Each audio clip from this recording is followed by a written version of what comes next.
What's up, my brothers, and welcome to another video. As promised, today we are opening a micro mosaic hobby box. I've had this box sitting for quite some time, and we've been really down on our luck, so hopefully today that changes. A lot to be excited about here. There's 2 autographs, and there should be more numbered cards. Keep in mind, we're also looking for that stained glass CeeDee Lamb and that stained glass Justin Jefferson.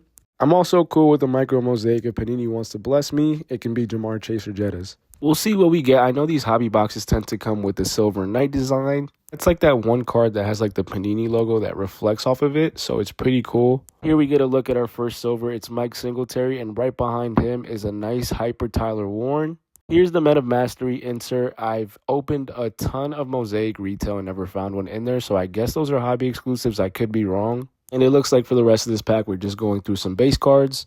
We finally have the stage set for the Super Bowl, so guys, let me know in the comments who you guys got. We're getting a Super Bowl rematch, and hopefully the Seahawks learn their lesson from the last one. And one thing I've made a note of in the playoffs, Kenneth Walker has been going nuts. Usually he's in this is a nice color match A.J. Brown card right here.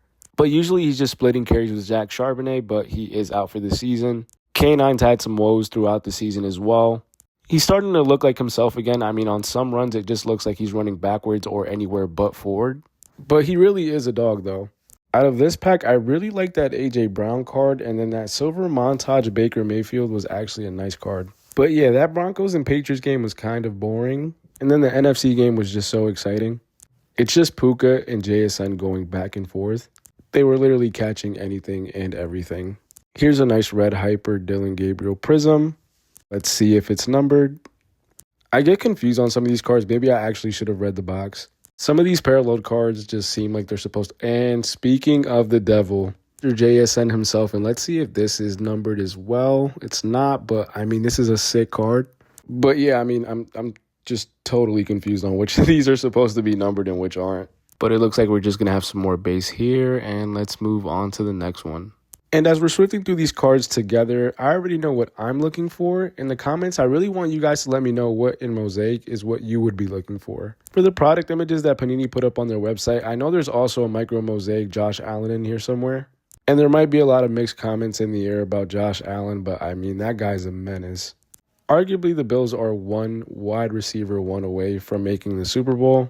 Although I'd be lying if I didn't say I'm curious to see how their offense is going to look like now that Sean McDermott is gone. You kind of hate to see those things, but I mean, it could be for the better. I want to get through these. I see this nice little Hyper back here, and there he is. It's not a stained glass, but I will take this. Oh, my Lord. CeeDee Lamb on the first auto for the box, and I don't care how the rest of the box goes. I'm fine with this one. Let's get through the rest of these guys, but wow, what a pull. I don't necessarily have a favorite team. Oh, my Lord.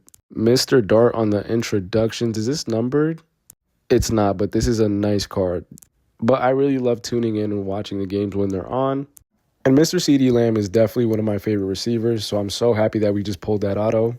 You be the judge on whether we're off to a good start or not, but wow, that was just a nice pull. Let's keep opening up the rest of these and see what we can find.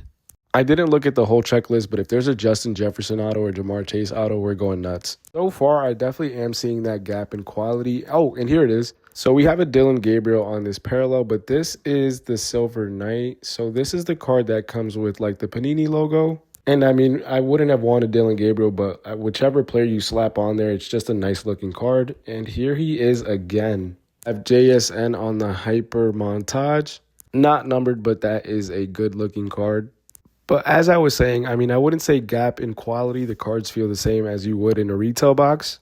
But definitely just the things that you can get out of the hobby box in comparison to retail. You can definitely find good stuff in retail, though. First got into the hobby, I was off to a very hot start. We pulled the Color Blast from Phoenix. We pulled the Downtown from Don Russ. We pulled a Genesis from Mosaic. I think I got the Dylan Gabriel variant. And of course, the biggest stipulation with these things is just the cost of the item. Hobby tends to cost a pretty penny, while with retail, I mean, it's more doable for anyone that's in the hobby. Overall, though, whichever one you pick, you should really be doing just out of, what you like. We see a nice little gap here. Is this our auto? Yes, it is. And we have a rookie, W.A. Okay, and we have Walter Nolan. I have no idea who this is, but I mean, respect to the guy. He made it to the NFL, and it's numbered out of 99. And we have a nice little Bo Nix right behind that. It's a blue hyper, and let's see if this one's numbered. Out of 99 as well. As I was saying, the product that you choose just really should come down to your preference. When it comes to opening packs for profit, you're not going to be that far off from just gambling your money at a casino. But if you're in it for the hobby, then the price point would really come down to whether you think it's worth it or not. Of course, comps dictate the market, and there's a lot of things that factor onto the numbers that some of these cards are going for. But truthfully, I think the worth of a card just comes down to what you think it's worth. I think there's several player markets that are underappreciated. I think off the top of my head, the best example I can probably provide is like Chris Godwin. And I'd even go as far as to say mostly everyone on the defensive side of the ball. Last pack here. But you can literally have all-pro players, Pro Bowlers, Super Bowl champions, and it just seems like the market is a bit underwhelming for certain players. Here we have a nice Lamar Jackson orange hyper out of 199, but this is the first of the print. Super nice.